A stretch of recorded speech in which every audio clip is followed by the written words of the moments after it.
Thank you, Leslie, for joining us from the Respite Care Association Wisconsin. I will let you take it away. All right. Well, I am honored to be here. Like Allison said, my name is Leslie, and I'm the program manager with Respite Care Association of Wisconsin.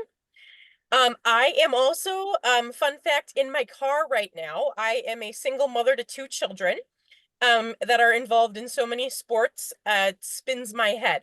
So I have one in dance class right now and one that needs to go to hockey right after I'm done talking. So I'm sorry if there's some funny, white noise things happening in the background, but I'm going to try my best to make sure that you can hear me and see me through this whole thing. So, what is respite is the first question, right? Is everyone familiar with what respite is? I know I'm seeing a couple of no's. So respite is a short break. Okay, so short break means a temporary break from your caregiving duties. So if you or someone you know is caring for someone that they love, they would be the primary caregiver. The primary caregiver needs a break, and the care recipient also needs a break from their primary caregiver. So when that happens, that's respite. And respite can be provided by anyone you like. So it doesn't have to be a trained, you know, professional caregiver. It can be a family member, a friend, anything like that. As long as that primary caregiver and care recipient are receiving a break from one another, that would be respite. All right. Why is respite important? I'm going to just tell a real quick story, a personal story. My mother cared for my niece and nephew when my sister left, when they were young. And she didn't know that she was actually a caregiver, right? But she was thrown into this place where she was caring now for two young children. And she didn't know that she had resources or anything like that. My mother was a recovering alcoholic and fell off that wagon. And I believe if she would have had respite, if she would have known the things that were available to her, then maybe she wouldn't have had that struggle, right? Or maybe someone could have helped her through that struggle. So respite is very important to me, but it's also very important to you because we need everyone to be at their best. And to be at our best, we really do need to do some self-care, take some breaks. So that is why respite is important. Respite has been also defined as a critical public health intervention. This is just to avoid like the bad habits and the physical toll that caregiving takes on your body. Benefits of respite care. Now, this could be 500, a list of 500, and I still wouldn't cover them all, but this is just the top 5. So, boosting your social, emotional, and physical health, allowing that primary caregiver to maintain a sense of identity. So sometimes when we are the primary caregiver, that's all we are, right? So I am Oakley's mom. I am no one else when it comes to, caregiving, right? So we lose who we really are when we're caring for someone else. And respite allows us to maintain that sense of identity, to kind of keep something that's ours. And the same goes for the care recipient, right? Sometimes it feels like all we're doing is being taken care of. And we don't feel like we have that sense of purpose and self anymore. So it allows us to maintain that. Reduces that friction between the caregiver and care recipient, and it decreases institutional placements and also prevents bad habits. Okay, and who are we and why do I want to talk to you today? We are a nonprofit association and we come at respite from all different kinds of angles, right? So we want to make sure that people have access to respite, whether that means funding, whether that means a provider, whether that means just knowing what it is, knowing your resources, being able to navigate the respite system, having someone to be able to advocate for you. All of these things are very important. We also have help in business development for new or expanding programs, which doesn't seem to apply to you. But if you're in a position where you're looking for respite and you're looking around your community and there's nothing to offer, right? There, maybe you can't find a facility or you can't find a person to provide the care. We're trying to solve or aid in all of these problems. Okay. The meat and potatoes of why I'm here today are our family caregiver grants. And I get really excited about these.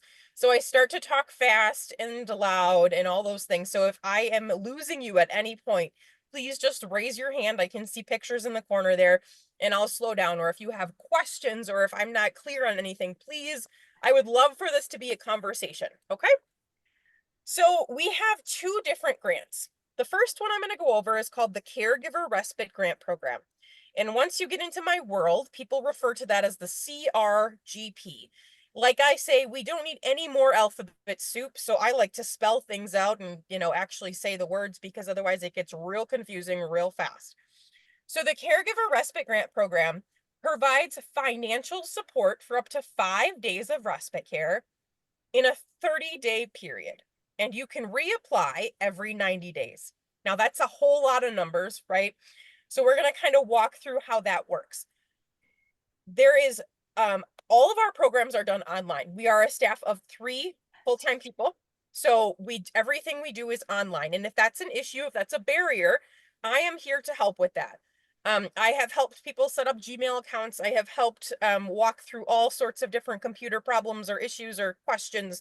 So I'm happy to help in that regard. So if there's anyone thinking, well, everything's online, I can't do that.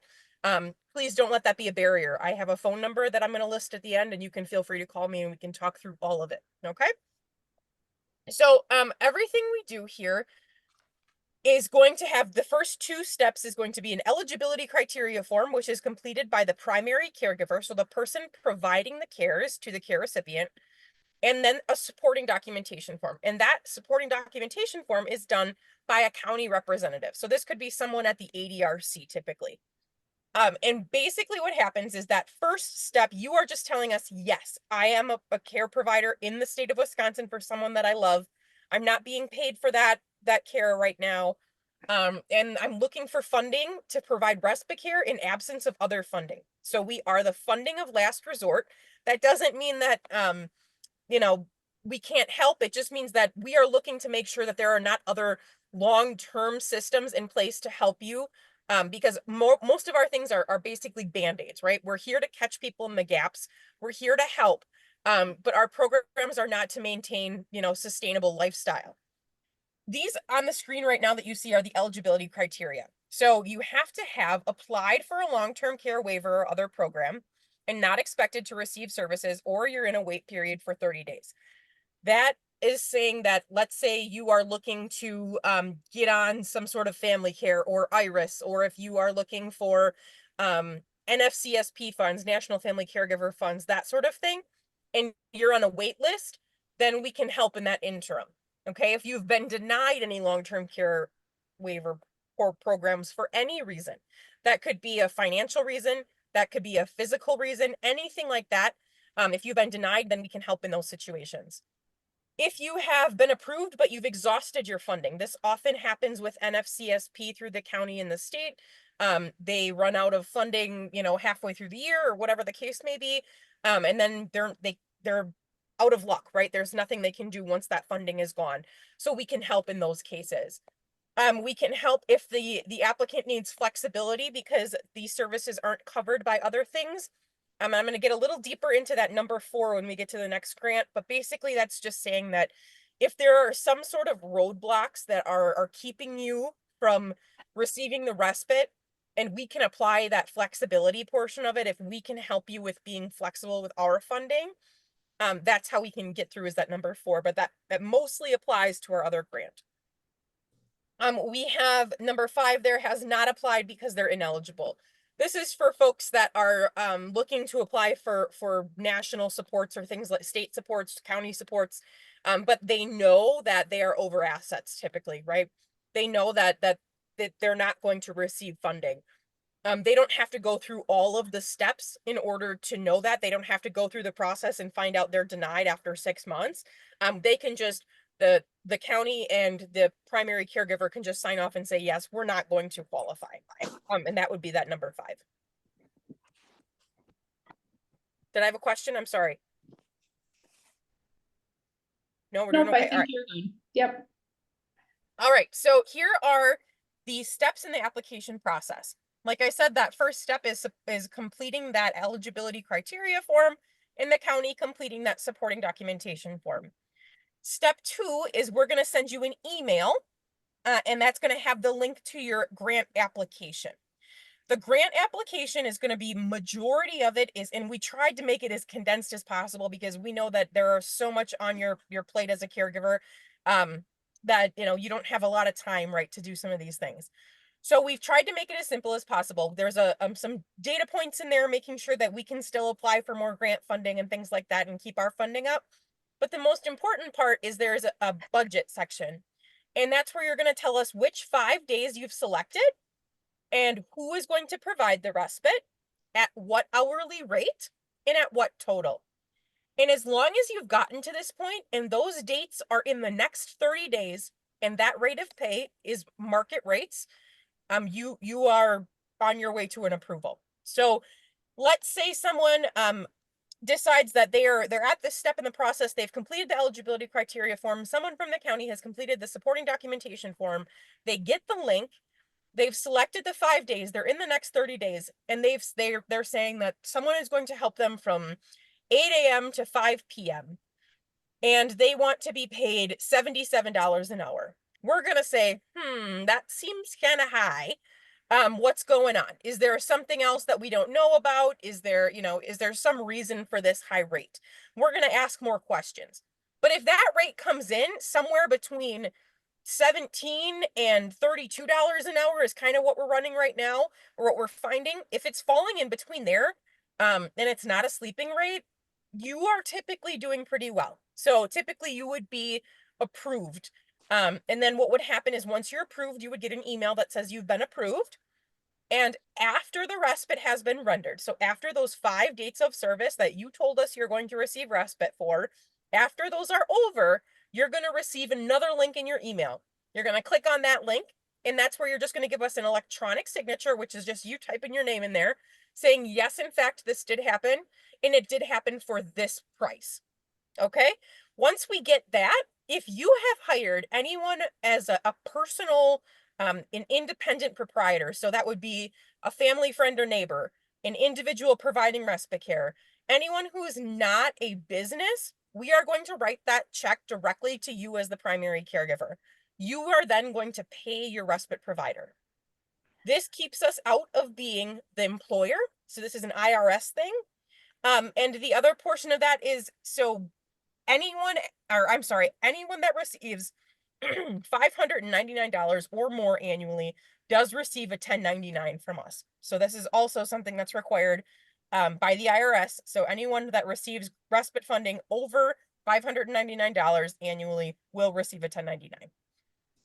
If you're using an agency, so let's say you're using senior home helpers or something like that, we can pay them directly. However, there are some agencies now that are not enjoying being paid after the respite. So that gets to be a little tricky. In those situations, we would just pay you again, and then you would in turn pay them. However, the only benefit to paying that facility would be that we take that IRS portion out, right? Because we're paying directly. So they're going to pay their taxes. You wouldn't receive a 1099 then for those funds. Does that make sense? That's kind of a confusing little portion there. And one that I wish didn't exist, but we live in the world we do. So that's how things run. After you've been written the check and you've paid your respite provider, you're going to complete an experience survey. And that's just us making sure we're doing a decent job, making sure that the process is not too difficult, making sure that you enjoyed your respite, or what you did, right? So a lot of things come back to data for us again, where we ask on there, what did you do for respite? And I would like to tell you that everyone is going to Tahiti and kicking their feet up, but that's not the case. Majority of people are doing housework, or they're going to the dentist, or they're taking care of personal needs. It's not everyone isn't just like enjoying themselves and getting manicures, which I really wish we could get that data up a little bit. So that is the Caregiver Respite Grant Program. We have 2 resources here that can help you kind of navigate this. The first one here is just a step-by-step PDF guide where all of these links that are in the blue there, all of those are active links. So if you save this to your desktop, you could just hop in here and you could click on each link when you're ready to do so. When you're ready to reapply and all that kind of thing. If we are more of a visual learner, which I find myself needing sometimes, here's a quick short 5-minute video that kind of walks through what I just said, but it has really pretty graphics and a voice that's way easier to listen to than mine. So you will enjoy yourself watching that video as well. if you have any questions or if that's easier for you. This is just a couple little data points that we have. Something that I'm very proud of, and I'm just going to skip to the bottom there, is that 100% of people receiving those impact surveys say that the grants positively impacted their emotional wellness. So that is something that we strive to make sure that people are feeling like this is actually working. This is filling my cup. Taking a break is actually benefiting me and my care recipient. So the supporting documentation form is the form that the county fills out. So if they have any questions, if you request this from them, or if there's any questions at all, you just let us know and I can kind of reach out to that person, that representative, and we can talk through that. There are counties that still don't know about us. Even though we've tried our best to reach out to all of them, and send information and reach out to be a part of their team meetings, but sometimes we just don't get there. So there are people who still don't know about us. There are new faces all the time. So please feel free to just give them our information and say, hey, I heard about this. Can you fill this out? They say, no, I can't fill it out. You say, okay, call Leslie, or Leslie will call you. And then you get me in contact with whomever your representative is, and we will talk and work something out. I can't promise anything, but we can at least make sure that the education is there and make sure that they know that, we're not supplementing funds or anything like that. We are really here to work alongside of those long-term care funds. Okay, is there any questions on that first grant that I just talked about? Wonderful. Okay. You're This, good. this next grant is called the Supplemental Respite Grant Program. This supports supplemental respite services, and that's a solid rate of $250. And you can reapply every 90 days for this grant. That $250 can go to things like housekeeping, meal prep, laundry, lawn care, snow removal, transportation, sensory items, and technology. Okay. Most people are right now using it for that housekeeping and meal prep option. So someone to come in and clean up, someone to come in and do the laundry, to take something off that plate of the primary caregiver that they're already doing, to give them a break that way. So the process is exactly the same. It's the eligibility criteria form, which are the same questions, and the supporting documentation form, which is the same form that person fills out.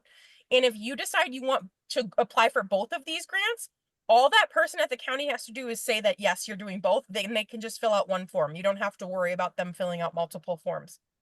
And the other portion is you can get both of these grants at the same time. So you can apply for both and you can be approved in the same period of time. They both do currently have that 90-day wait period after you've received that funding. So if you go through this process and you receive the funding in October, you would wait 3 months and then you could reapply again.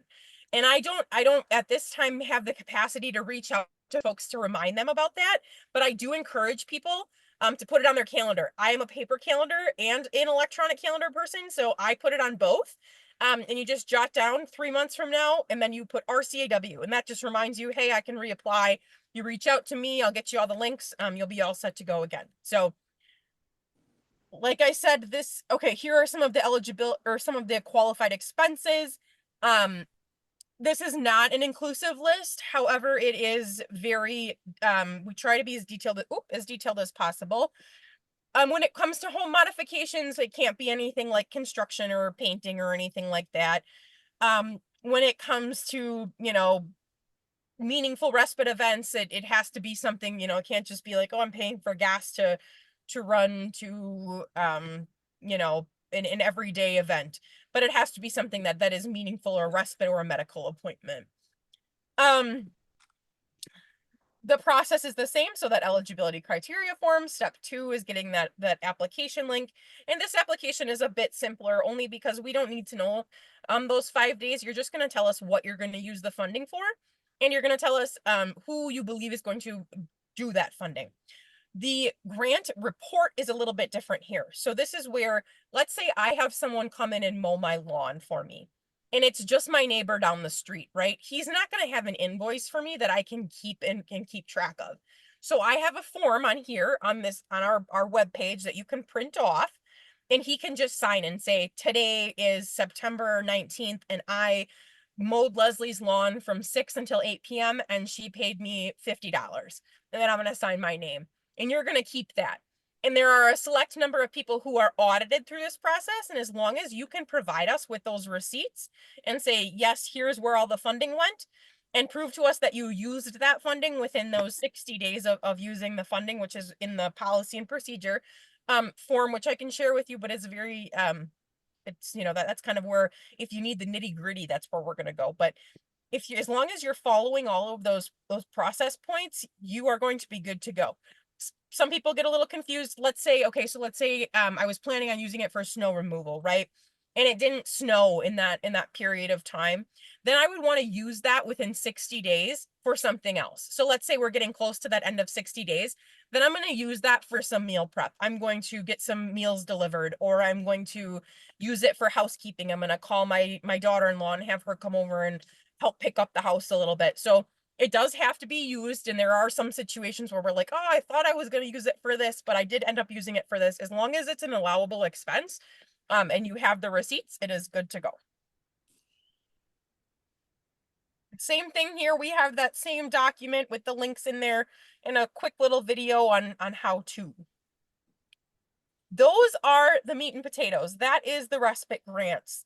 Does anyone have questions as far as who qualifies or what? Does anyone's head spinning? Anything that I can help with?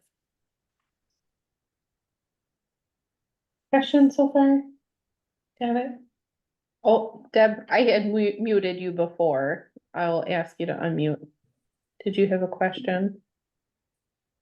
Yes, I was just wondering, is it an income eligibility too? There is no income eligibility. Okay, Really good question.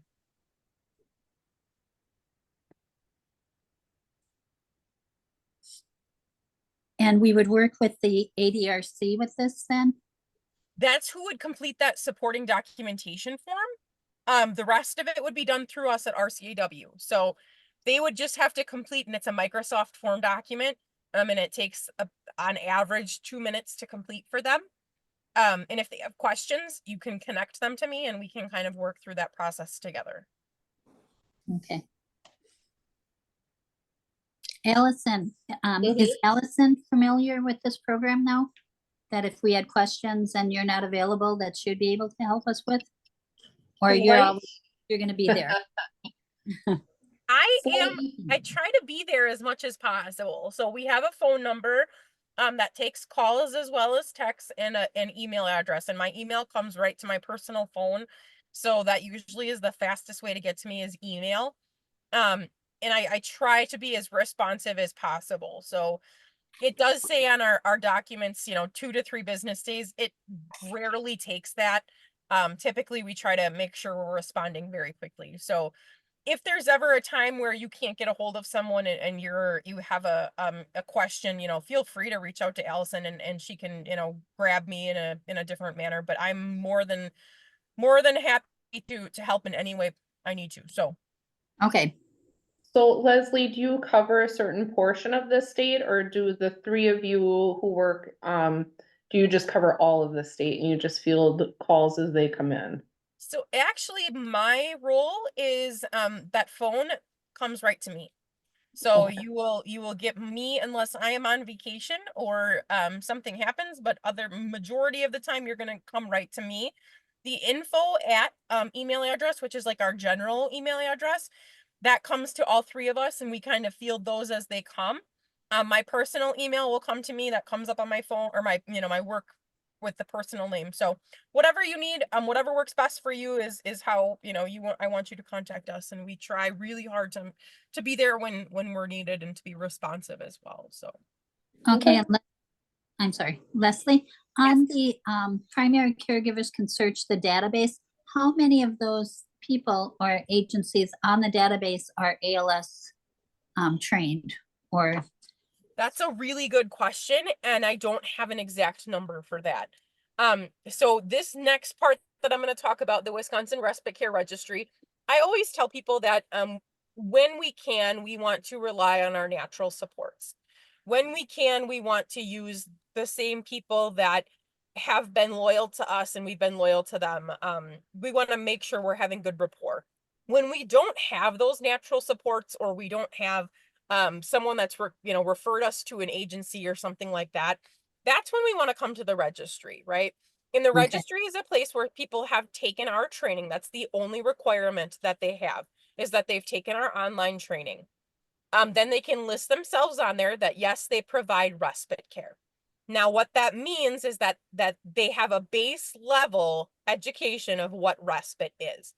They are not specifically trained in any certain area. Some of them may be. Some of them that have facilities are trained in all sorts of areas. But it's not a requirement to be on our registry. So I always kind of relate it back. I have a son who has some severe anxiety. So if I am going to call someone on the registry, what I would do is look for someone, typically male works better for him. And then I would find someone who is in my area, and then I would call them and I would run a background check on them. I would do an interview. And then if I'm going to pay them through CLTS, I would have CLTS run the interview. They would kind of do their thing. So it really depends on how they're going to be funded, what that process is going to look like. But if you're going to personally pay them, it is very highly suggested that you run the background check yourself, that you do an interview, that you kind of dive a little deeper into, who's coming into your home, right? Okay. Do you have, like a resource on where people can go to run background checks on people? We do. And if there's, I'm gonna just jump ahead. So this is what a profile would look like if you're gonna pull one up. People can have their picture. They don't have to. They can attach a resume. They can attach a website, that sort of thing if they want to. So this is kind of what you're gonna look at when you're looking through that registry. And then, like Allison said, oh, I'm gonna just jump ahead for a second. We have this kit for family caregivers, which is a place where there's like files and worksheets and online courses as far as, right, like how to run a background check, or I've never done an interview, what do I do, or how do I know that this is a good match? This is where you can come for all of that, and that's on our free training website. And if you have any questions, if you're like, oh, I want to use the registry but I can't figure this out, please reach out. I'm happy to help. So the registry is, we do not employ any of them. You search by county, age of care recipient, and type of respite. Up pop these blue profiles. This is, you would click on this to expand and see. This is just a sample of Jolene here, who provides care in Barron, Ruskin, Washburn, and St. Croix. And it's a, it's a very brief, it's meant to be just like a snapshot of this person, right? And then if they want to attach their resume, that can be found in here as well. But you would want to contact Jolene and say, hey, tell me a little bit more about yourself. And if you have, she's really sounding good, everything's sounding comfortable for you, that's when you would take that next step and say, okay, I would like to run a background check. How do I do that? And you can go through that process and get the necessary information from her in order to run that. So I'm happy to help with the process and the steps in that too, if we need that. On the flip side of the registry is Respite Connections. This is a place where I would go on there and say, hey, I have an 8-year-old son. He needs help with some behavioral cues. He needs, reminders for eating, reminders for toileting, that sort of thing. And I need help on Wednesdays from 4 until 7. I'm in Sheboygan County and I'm going to pay you personally. This is what I would put in a little ad, right? And it's going to populate on the Respite Connection. So it'll come to us first, just make sure that everything looks okay. And then we'll publish it and we can send it out to the county in which you're looking in. Otherwise, we can also send it out to surrounding counties. So let's say you live in a county that really there aren't a lot of providers. We can send it out to surrounding counties as well. And then the goal is that someone on the registry would call you and say, hey, I saw your ad on Respite Connections, and I'm really interested in providing respite for your son. I really love Mario Kart 2, or whatever, that your person likes. I really enjoy playing dominoes, or whatever connects, right? And that's the goal here with Respite Connections. This is just the training course that those people have to take in order to be listed. I can go more into it, but this would be something that, like, if you have someone that is interested in providing respite, but is a little bit uncomfortable and wants to just kind of get their feet wet, everything we do is free. So they would just sign up online, complete the training at their own pace, and they would get a certificate at the end. that kit for family caregivers, just with some files, topics, worksheets. In that kit is Respite 101, as well as how to hire, train, and retain providers. We also have these cards, which if you're interested in kind of, you want the handout, you're more of a hard copy person, we can send some of these to Allison and she can have them at the next support group. If you'd like to kind of be able to have something in hand to look at and make sure that you have to reference. And that is me in a nutshell. So that phone number up there right now is the one that's going to come right to me.